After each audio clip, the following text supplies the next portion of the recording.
Hi, my sweet friends, and welcome back to Crochet Every Day with Judy. We're reading again today from A Connecticut Yankee in King Arthur's Court by Mark Twain, starting with Chapter 3, Knights of the Round Table. Mainly the Round Table talk was monologues, narrative accounts of the adventures in which these prisoners were captured and their friends and backers killed and stripped of their steeds and armor. As a general thing, as far as I could make out, these murderous adventures were not forays undertaken to avenge injuries, nor to settle old disputes or sudden fallings out. No, as a rule, they were simply duels between strangers, duels between people who had never even been introduced to each other, and between whom existed no cause of offense whatever. Many a time I had seen a couple of boys, strangers, meet by chance and say simultaneously, "I can lick you," and go at it on the spot. But I had always imagined until now that that sort of thing belonged to children only, and was a sign and mark of childhood. But here were these big boobies sticking to it and taking pride in it, clear up into full age and beyond. Yet there was something very engaging about these great simple-hearted creatures, something attractive and lovable. There did not seem to be brains enough in the entire nursery, so to speak, to bait a fishhook with, but you didn't seem to mind that. But you didn't seem to mind that after a little, because you soon saw that brains were not needed in a society like that, and indeed would have marred it, hindered it, spoiled its symmetry, perhaps rendered its existence impossible. There was a fine manliness observable in almost every face, and in some a certain loftiness and sweetness that rebuked your belittling criticisms and stilled them. A most noble benignity and purity reposed in the countenance of him they called Sir Galahad, and likewise in the king's also, and there was majesty and greatness in the giant frame and high bearing of Sir Launcelot of the Lake. There was presently an incident which centered the general interest upon this Sir Launcelot. At a sign from a sort of master of ceremonies, 6 or 8 of the prisoners rose and came forward in a body and knelt on the floor and lifted up their hands toward the ladies' gallery and begged the grace of a word with the queen. The most conspicuously situated lady in that massed flower bed of feminine show and finery inclined her head by way of assent, and then the spokesman of the prisoners delivered himself and his fellows into her hands for free pardon, ransom, captivity, or death, as she in her good pleasure might elect. And this, as he said, he was doing by command of Sir Kay the Seneschal, whose prisoners they were, he having vanquished them by his single might and prowess in sturdy conflict in the field. Surprise and astonishment flashed from face to face all over the house. The queen's gratified smile faded out at the name of Sir Kay, and she looked disappointed, and the page whispered in my ear with an accent and manner expressive of extravagant derision, "Sir Kay, forsooth! Oh, call me pet names, dearest, call me a marine. In twice 1,000 years shall the unholy invention of man labor at odds to beget the fellow to this majestic lie." Every eye was fastened with severe inquiry upon Sir Kay, but he was equal to the occasion. He got up and played his hand like a major, and took every trick. He said he would state the case exactly according to the facts. He would tell the simple, straightforward tale, without comment of his own, and then, said he, "If you find glory and honor due, you will give it unto him who is the mightiest man of his hands that ever bears shield or strake with sword in the ranks of Christian battle, even him that sitteth there," and he pointed to Sir Launcelot. Ah, he fetched them. It was a rattling good stroke. Then he went on and told how Sir Launcelot, seeking adventures, some brief time gone by, killed 7 giants at one sweep of his sword, and set 142 captive maidens free, and then went further, still seeking adventures, and found him, Sir Kay, fighting a desperate fight against 9 foreign knights, and straightway took the battle solely into his own hands, and conquered the 9. And that night Sir Launcelot rose quietly and dressed him in Sir Kay's armor, and took Sir Kay's horse, and gat him away into distant lands, and vanquished 16 knights in one pitched battle, and 34 in another. And all these, and the former 9, he made to swear that about Whitsuntide they would ride to Arthur's court, and yield them to Queen Guinevere's hands as captives of Sir Kay the Seneschal, spoil of his knightly prowess. And now here were these 6, and the rest would be along as soon as they might be healed of their desperate wounds. Well, it was touching to see the queen blush and smile and look embarrassed and happy and fling furtive glances at Sir Launcelot that would have got him shot in Arkansas to a dead certainty. Everybody praised the valor and magnanimity of Sir Launcelot, and as for me, I was perfectly amazed that one man, all by himself, should have been able to beat down and capture such battalions of practiced fighters. I said as much to Clarence, but this mocking featherhead only said, and Sir Kay had had time to get another skin of sour wine into him. Ye had seen the account doubled. I looked at the boy in sorrow, and as I looked, I saw the cloud of a deep despondency settle upon his countenance. I followed the direction of his eye and saw that a very old and white-bearded man, clothed in a flowing black gown, had risen and was standing at the table upon unsteady legs and feebly swaying his ancient head and surveying the company with his watery and wandering eye. The same suffering look that was in the page's face was observable in all the faces around, the look of dumb creatures who know that they must endure and make no moan. "Marry, we shall have it again," sighed the boy, "that same old weary tale that he hath told 1,000 times in the same words, and that he will tell till he dieth. Every time he hath gotten his barrel full and feeleth his exaggeration mill a-working. Would God I had died or I saw this day. Who is it? Merlin, the mighty liar and magician. Perdition singe him for the weariness he worketh with his one tale. But that men fear him, for that he hath the storms and the lightnings and all the devils that be in hell at his beck and call. They would have dug his entrails out these many years ago to get at that tale and squelch it. He telleth it always in the third person, making believe he is too modest to glorify himself. Maledictions light upon him, misfortune be his dole. Good friend, prithee call me for evensong." The boy nestled himself upon my shoulder and pretended to go to sleep. The old man began his tale, and presently the lad was asleep in reality. So also were the dogs and the court, the lackeys and the files of men-at-arms. The droning voice droned on. A soft snoring arose on all sides, and supported it like a deep and subdued accompaniment of wind instruments. Some heads were bowed upon folded arms. Some lay back with open mouths that issued unconscious music.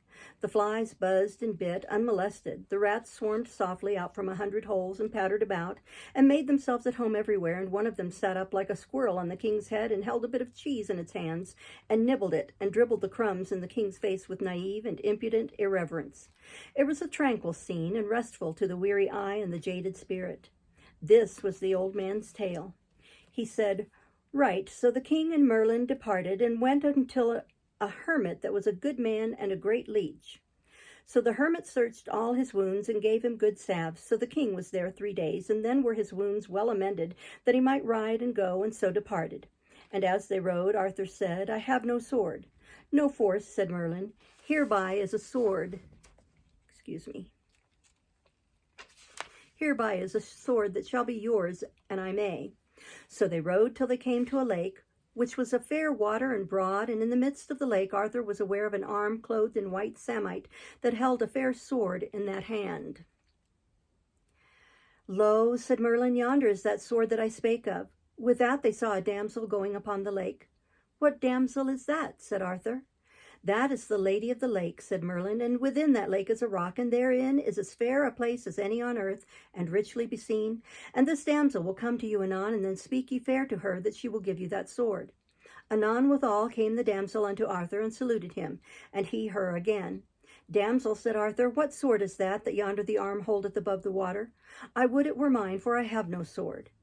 Sir Arthur King, said the damsel, that sword is mine, and if ye will give me a gift when I ask it you, ye shall have it.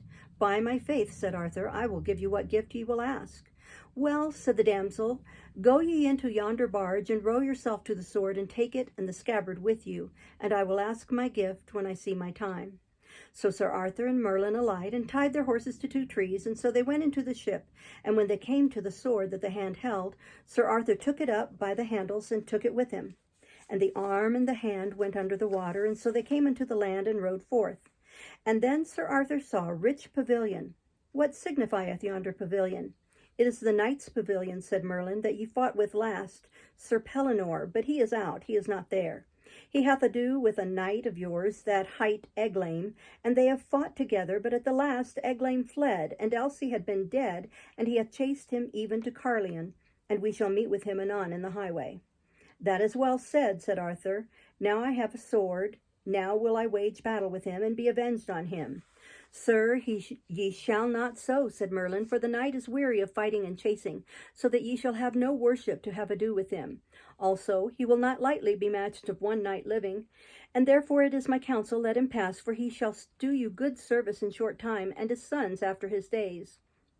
Also, ye shall see that day in short space, ye shall be right glad to give him your sister to wed. When I see him, I will do as ye advise me, said Arthur. Then Sir Arthur looked on the sword and liked it passing well. Whether liketh you better, said Merlin, the sword or the scabbard? Me liketh better the sword, said Arthur.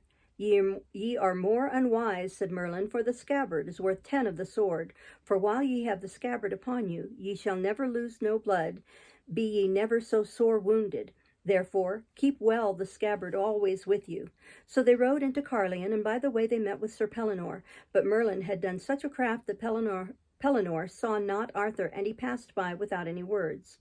I marvel, said Arthur, that the knight would not speak. Sir, said Merlin, he saw you not, and he had seen you, ye had not lightly departed. So they came unto Carlion, whereof his knights were passing glad. And when they heard of his adventures, they marveled that he would jeopard his person so alone.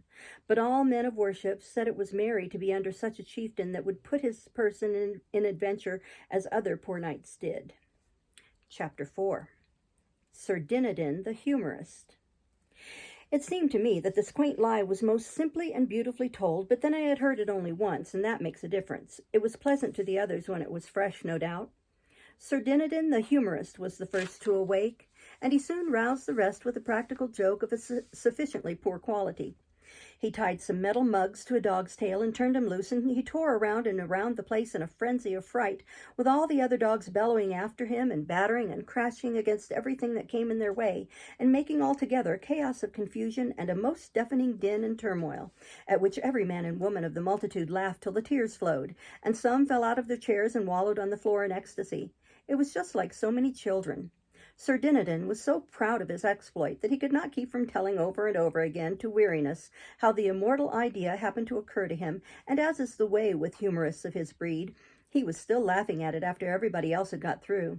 He was so set up that he concluded to make a speech, of course a humorous speech. I think I never heard so many old, played-out jokes strung together in my life. He was worse than the minstrels, worse than the clown in the circus. It seemed peculiarly sad to sit here 1,300 years before I was born and listen again to poor, flat, worm-eaten jokes that had given me the dry gripes when I was a boy 1,300 years afterward. It about convinced me that there isn't any such thing as a new joke possible. Everybody laughed at these antiquities, but then they always do. I had noticed that centuries later.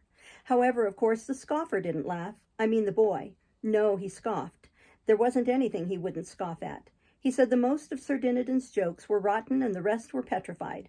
I said petrified was good, as I believed myself that the only right way to classify the majestic ages of some of those jokes was by geologic periods. But that neat idea hit the boy in a blank place, for geology hadn't been invented yet. However, I made a note of the remark and calculated to educate the Commonwealth up to it if I pulled through. It is no use to throw a good thing away merely because the market isn't ripe yet. Now Sir Kay arose and began to fire up on his history mill with me for fuel. It was time for me to feel serious, and I did. Sir Kay told how he had encountered me in a far land of barbarians, who all wore the same ridiculous garb that I did, a garb that was a work of enchantment, and intended to make the wearer secure from hurt by human hands. However, he had nullified the force of the enchantment by prayer, and had killed my 13 knights in a 3 hours' battle, and taken me prisoner, sparing my life in order that so strange a curiosity as I might be exhibited to the wonder and admiration of the king and the court. He spoke of me all the time in the blandest way as this prodigious giant, and this horrible sky-towering monster, and this tusked and taloned man-devouring ogre, and everybody took in all this bosh in the naivest way, and never smiled or seemed to notice that there was any discrepancy between these watered statistics and me. He said that in trying to escape from him, I sprang into the top of a tree 200 cubits high at a single bound, but he dislodged me with a stone the size of a cow, which all to brast the most of my bones, and then swore me to appear at Arthur's court for sentence.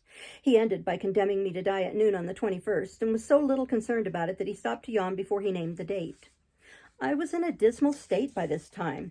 Indeed, I was hardly enough in my right mind to keep the run of a dispute that sprung up as to how I had better be killed, the possibility of the killing being doubted by some because of the enchantment in my clothes. And yet it was nothing but an ordinary suit of $15 slop shops. Still, I was sane enough to notice this detail, to wit, many of the terms used in the most matter-of-fact way by this great assemblage of the first ladies and gentlemen in the land would have made a Comanche blush. Indelicacy is too mild a term to convey the idea. However, I However, I had read Tom Jones and Roderick Random and other books of that kind, and knew that the highest and first ladies and gentlemen in England had remained little or no cleaner in their talk, and in the morals and conduct which such talk implies, clear up to 100 years ago.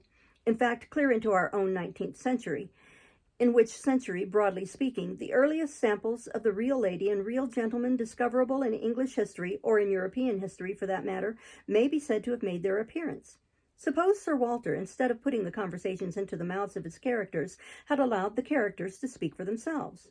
We should have had talk from Rebecca and Ivanhoe and the soft Lady Rowena, which would embarrass a tramp in our day. However, to the unconsciously indelicate, all things are delicate. King Arthur's people were not aware that they were indecent, and I had presence of mind enough not to mention it. They were so troubled about my enchanted clothes that they were mightily relieved at last when old Merlin swept the difficulty away for them with a common-sense hint. He asked them why they were so dull. Why didn't it occur to them to strip me?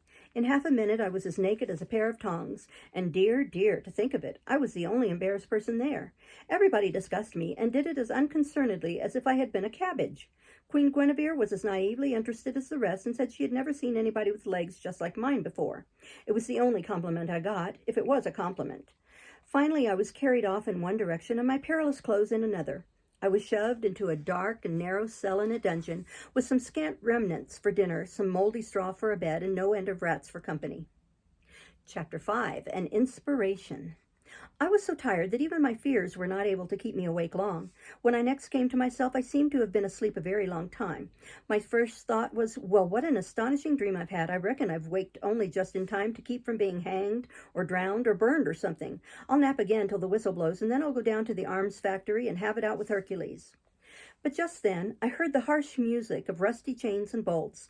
A light flashed in my eyes, and that butterfly Clarence stood before me. I gasped with surprise. My breath almost got away from me. What, I said, you here yet? Go along with the rest of the dream. Scatter. But he only laughed in his light-hearted way and fell to making fun of my sorry plight. All right, I said resignedly, let the dream go on. I'm in no hurry. Prithee, what dream? What dream? Why, the dream that I am in Arthur's court, a person who never existed, and that I am talking to you who are nothing but a work of the imagination. Oh, la, indeed, and is it a dream that you are to be burned tomorrow? Ho, ho, answer me that. The shock that went through me was distressing.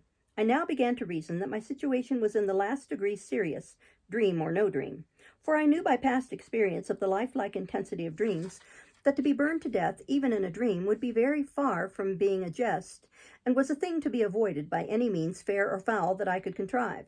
So I said beseechingly, Ah, Clarence, good boy, only friend I've got, for you are my friend, aren't you? Don't fail me. Help me to devise some way of escaping from this place. Now do but hear thyself. Escape? Why, man, the corridors are in guard and keep of men-at-arms. No doubt, but how many, Clarence? Not many, I hope. Full a score. One may not hope to escape. After a pause, hesitatingly. And there be other reasons, and weightier. Other ones? What are they? Well, they say, oh, but I daren't, indeed I daren't. Why, poor lad, what is the matter? Why do you blench? Why do you tremble so? Oh, in sooth, there is need. I do want to tell you, but... Come, be brave, be a man. Speak out, there's a good lad. He hesitated, pulled one way by desire, the other way by fear. Then he stole to the door and peeped out, listening, and finally crept close to me and put his mouth to my ear and told me his fearful news in a whisper, and with all the cowering apprehension of one who was venturing upon awful ground and speaking of things whose very mention might be freighted with death. Merlin, in his malice, has woven a spell about this dungeon, and there bides not the man in these kingdoms that would be desperate enough to essay to cross its lines with you. Now, God pity me, I have told it. Ah, be kind to me, be merciful to a poor boy who means thee well, for an thou betray me, I am lost. I laughed, the only really refreshing laugh I had had for some time, and shouted, Merlin has wrought a spell. Merlin, forsooth, that cheap old humbug, that maundering old ass? Bosh, pure bosh, the silliest bosh in the world. Why, it does seem to me that of all the childish, idiotic, chuckle-headed, chicken-livered superstitions that have... Oh, damn Merlin. But Clarence had slumped to his knees before I had half finished, and he was like to go out of his mind with fright. Oh, beware, these are awful words. Any moment these walls may crumble upon us if you say such things. Oh, call them back before it is too late. Now, this strange exhibition gave me a good idea and set me to thinking. If everybody about here was so honestly and sincerely afraid of Merlin's pretended magic as Clarence was, certainly a superior man like me ought to be shrewd enough to contrive some way to take advantage of such a state of things. I went on thinking and worked out a plan. Then I said, "Get up, pull yourself together, look me in the eye. Do you know why I laughed?" "No, but for our Blessed Lady's sake, do it no more." "Well, I'll tell you why I laughed. Because I'm a magician myself." "Thou!" The boy recoiled a step and caught his breath, for the thing hit him rather sudden. But the aspect which he took on was very, very respectful. I didn't quick note of that. It indicated that a humbug didn't need to have a reputation in this asylum. People stood ready to take him at his word without that. I resumed. "I've known Merlin 700 years, and he—" "700?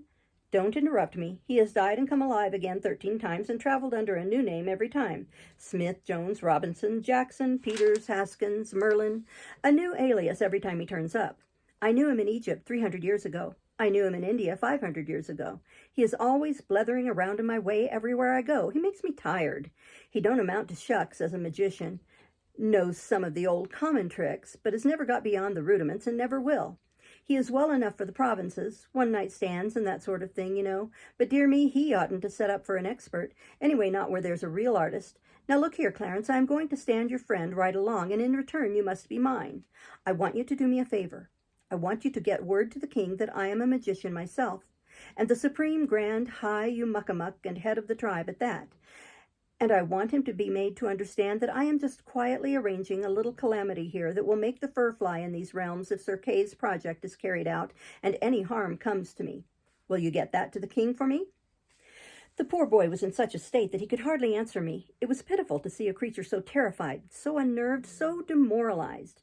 But he promised everything, and on my side he made me promise over and over again that I would remain his friend and never turn against him or cast any enchantments upon him. Then he worked his way out, staying himself with his hand along the wall like a sick person. Presently this thought occurred to me. How heedless I have been. When the boy gets calm, he will wonder why a great magician like me should have begged a boy like him to help me get out of this place. He will put this and that together and will see that I am a humbug. I worried over that heedless blunder for an hour and called myself a great many hard names meantime.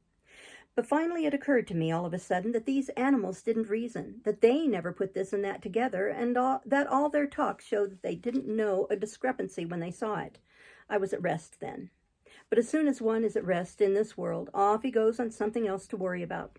It occurred to me that I had made another blunder. I had sent the boy off to alarm his betters with a threat, I intending to invent a calamity at my leisure. Now the people who are the readiest and eagerest and willingest to swallow miracles are the very ones who are hungriest to see you perform them. Suppose I should be called on for a sample. Suppose I should be asked to name my calamity. Yes, I had made a blunder. I ought to have invented my calamity first. What shall I do? What can I say to gain a little time? I was in trouble again, in the deepest kind of trouble. There's a footstep. They're coming. If I had only just a moment to think. Good, I've got it. I'm all right. You see, it was the eclipse. It came into my mind in the nick of time how Columbus or Cortez or one of those people played an eclipse as a saving trump once on some savages, and I saw my chance. I could play it myself now, and it wouldn't be any plagiarism either, because I should get it in nearly 1,000 years ahead of those parties. Clarence came in, subdued, distressed, and said, I hasted the message to our liege the king, and straightway he had me to his presence. He was frighted even to the marrow, and was minded to give order for your instant enlargement, and that you be clothed in fine raiment and lodged as befitted one so great. But then came Merlin and spoiled all, for he persuaded the king that you were mad, and know not whereof you speak, and said your threat is but foolishness and idle vapouring. They disputed long, but in the end Merlin, scoffing, said, Wherefore hath he not named his brave calamity? Verily, it is because he cannot. This thrust did in a most sudden sort close the king's mouth, and he could offer not to turn the argument, and so reluctant and full loath to do you the discourtesy, he yet prayeth you to consider his perplexed case, as noting how the matter stands, and name the calamity, if so be you have determined the nature of it and the time of its coming. O prithee delay not. To delay at such a time were to double and treble the perils that already compass thee about. O be thou wise, name the calamity. I allowed silence to accumulate while I got my impressiveness together, and then said, How long have I been shut up in this hole? You were shut up when yesterday was well spent. It is 9 of the morning now. No, then I have slept well, sure enough. 9 in the morning now, and yet it is the very complexion of midnight to a shade. This is the 20th, then? The 20th, yes. And I am to be burned alive tomorrow. The boy shuddered. At what hour? At high noon. Now then, I will tell you what to say. I paused and stood over that cowering lad a whole minute in awful silence. Then in a voice deep, measured, charged with doom, I began and rose by dramatically graded stages to my colossal climax, which I delivered in as sublime and noble a way as ever I did such a thing in my life. Go back and tell the king that at that hour I will smother the whole world in the dead blackness of midnight. I will blot out the sun, and he shall never shine again. The fruits of the earth shall rot for lack of light and warmth, and the people of the earth shall famish and die to the last man. I had to carry the boy out myself. He sunk into such a collapse. I handed him over to the soldiers and went back. We'll stop there and start next time with Chapter 6. Thank you for watching. Bye-bye.